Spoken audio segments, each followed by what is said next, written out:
Hey guys, welcome back to my channel. My name is Caitlin and today I am ranking all 7 palettes that I used in the month of May. That's right, we've got 7 palettes here that I'm going to share with you. Some are newer, some are older in my collection. We're going to talk about what was worse, what was better. Some of it's based on preference, color story, quality.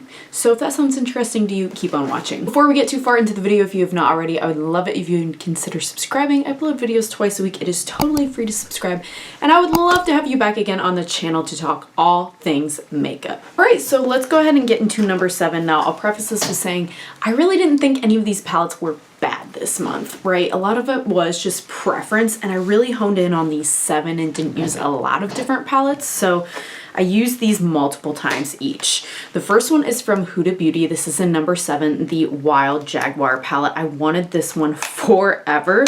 Finally picked it up at the end of last year. It's just a small little 9 pan. I really could see myself traveling with this one, to be honest. But when I'm at home, like I have been a lot, I've been wanting to use other stuff. This one is not bad. It was just like, compared to the other stuff, a boring color story to me, if I'm being honest. The shimmers are also a little inconsistent. Like some of them are a little dry and fallout-y compared to others. The mattes are definitely better than the shimmers in my opinion in this one, but not a bad palette. Like it's workable, just not my absolute favorite. And I used a lot of stuff I love this month, so this one had to be on the bottom. In number 6, you guys are gonna scream and be so mad at me. I'm kind of mad too, but I had to be honest. The Gourmand Girls Haunted palette. I think this one's partially so low just because it's been in my deck of panning series. I'll leave that linked if you haven't seen it. And if you haven't seen it, that's basically where I have to use certain items, and I had to use this palette a certain number of times. So I actually really like this palette. The shimmers are impeccable. I think I just got sick of it, and so I ranked it lower because I'm like, ugh, I'm so tired of using it for months and months on end.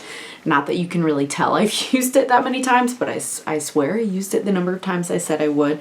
So this is, again, not a bad palette. I just wasn't feeling it this month. I like the Spooked one a lot better. I also have Nightshade. I haven't even used Nightshade yet, so it'd be interesting to compare all of those. I feel like 3 is not enough to do a ranking of the brand because those are the 3 I have. Oh, I have Silent Night too I haven't used. Maybe I can use all 4 of them and rank the 4 of them. Is that enough for a ranking 4? Let me know in the comments. Maybe not. But anyway, that one's number 6. In number 5 is the palette I'm wearing on my eyelids today. This is the Blend Bunny Surge palette. Can you get this one anymore? I feel like no. Am I wrong? Is this one available? Maybe it is. I've got like the neon charged shade all over the lid, this one, and then Flash in the center of the lid, and then I mixed Lush, the deep green, as well as the black vinyl for some liner, and I finished it with White Hot, which is the matte white in the corner. And I really like it. It's fun. It's something a little different for me. I don't use neons a lot. I think is partially why this is ranked so low. When I use this palette, I find I use Rose 1 and 3 a lot, the pastels and the deep shades. I don't use a lot of midtones. I use the shimmers, I would say, too. So those are probably the 3 rows that I use more so than the midtones and the fluorescent, what am I trying to say? Neons. So I do like this, and I really do like combining the neons and the deeper shades. I know that's why a lot of people like this palette. Just didn't happen to wear it that way this month, so not a bad palette. Very happy to have it, but because there's 2 whole rows, I don't just dip into a ton. I didn't feel like I could rank it any higher. In number 4 is the Danessa Myricks Lightwork Volume 5 I Am palette. I will leave my video dedicated to this palette linked if you haven't seen it. I'm doing some swatches, comparisons, and a look. This one, a wonderful palette. Nothing wrong with it whatsoever. I just didn't reach it for it really that much after I filmed, so even though it's impeccable quality, like I wanted to rate it high enough to give it justice for the quality and the colors and the shiftiness, but I didn't want to rank it the highest because I haven't like reached for it over and over again. I think the reason is because these are so shifty. I really like to match my makeup somewhat to my clothes, so I don't know. I feel like that's kind of hard with this. Maybe I just need to care less about that. So excellent palette, just didn't reach for it that much if I'm being honest after I filmed with it, so I didn't feel like I could rate it any higher this month. And number 3 from Glaminatrix Cosmetics is the Into the Night palette.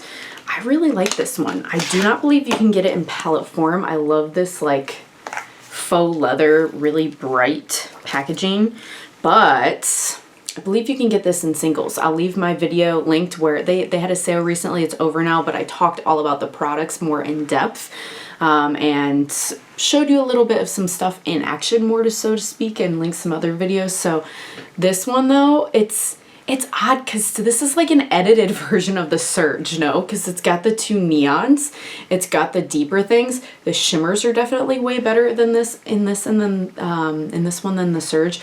But I think this is more of a transition shade for me, this Play Hard, so maybe that's what I'm missing in the other. The pastels are kind of transitions though. I don't know. I don't know what it is about this one versus the other one that makes me like this more beyond it's a bit more edited and the shimmers are a better quality. I will say that Glaminatrix kills it when it comes to the shimmers. Again, just didn't reach for it like a ton this month, so I felt like I couldn't rate it number 1. And number 2 is the Lunar Beauty Nude Prism. I know, you're like, excuse me, you rated the Huda all the way at the bottom this month because it was an unexciting color story. I hear you. I know that this is very neutral, but all of my special occasions I've had, like my bridal shower, getting ready for my wedding this month, it's been this palette. I might wear this one to my wedding. I really thought I was going to do the Glaminatrix Nearly Natural, but I think I'm sold on this one more. The shimmers are just, how do I describe it? It's a bit more like liquid metal metallic looking and not so like glittery. And the mattes, I think, are a lot more bridal, like blush looking. And I think that's what I'm going to go more for than like a warm tone or a cool tone brown, is more like a blush look. So this is perfect for that. I've been playing around with a blush look a lot with Cherry Blossom, this classic in the outer corner, of course using Bloom For You and Deeper as the liner, and then Sam, this kind of pinky shimmer on the lid a little bit. So this one might be the one, you guys. I didn't rank it number 1 because I did just reach for it for special occasions, but there was one other palette that I just wanted to reach for 24/7 that I love so much, so that one has place number 1. And speaking of place number 1, the palette that I just cannot stop reaching for it still. There's so many combinations that I have in my head that I want to try that just looks so cool. This one is the Moonlit Marsh. It is from MBA Cosmetics. This is my first purchase from them, and this is a collab with Basket Case Beauty. You can follow them on Instagram. Amazing. Such a unique color story. I mean, I did a video on this too when the brand was doing a sale, so I'll leave that linked if you want to see a look, see it more in action. But the shimmers, they're next level, next tier. This Helionis, I never know how to say it, is great. I've even done something a little more neutral with the Alligator and the Bogland because we have different textures of shimmers in this. You can probably see like these two next to each other. This one's a bit smoother. This one's a bit more textured. But I love the variety in here. The mattes are really, really nice. And it's just a cool color combination. Like I said, I've done something with like minnow and more of like the neutral tones. I did something more with like violet and the like greeny, purpley, bluey flipped duochrome here. Moonshine is an amazing inner corner. I have not yet played with Moss, and I really want to play with that particular green to blue duochrome.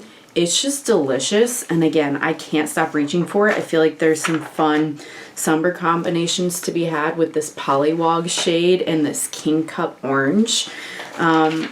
Yeah, I don't know. It's just a really cool, I really appreciate when people do like cool concepts like the Moonlit Marsh and cool color stories with unique formulas. Yeah, that's what I'm looking for, and this is all of those things. So that was my number 1 for May. I know this is going up a couple days before May, but promise I'm just going to keep using and stick to those 7 palettes before I do a reset for June, and it'll officially be my wedding month. So much to do before my wedding. If you've gotten married, I'm sure you can relate. It feels never ending. So yeah guys, that is it for today's video. Thank you so much if you made it all the way to the end, and I hope to see you again on the next one. Bye!